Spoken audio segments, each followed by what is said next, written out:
ជីវិតនេះលបលឺពីខ្ញុំចូលចាពីសន្យាក្នុងរីករាយសឹងអើយអ្នកជាសាក្សីពេលនេះខ្ញុំឃ្លាតស្រីស្រីបាយចិត្តពីខ្ញុំក្តីរំពេញដូចទឹកស្ទឹងហូរ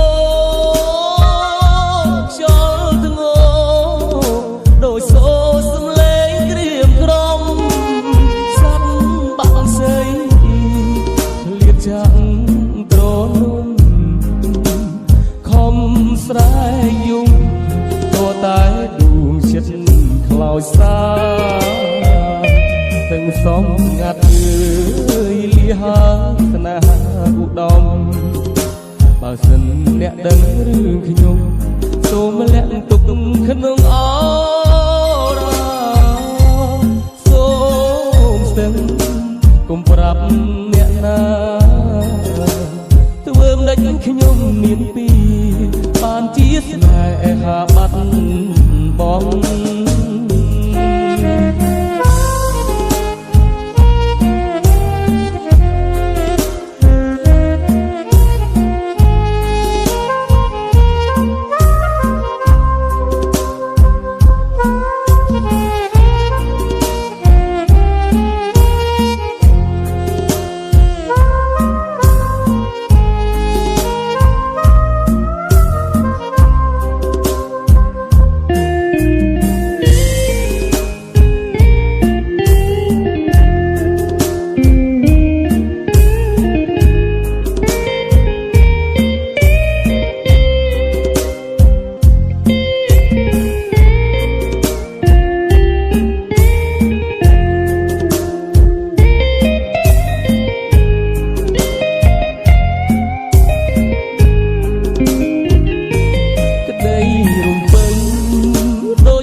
ចាំត្រនុំ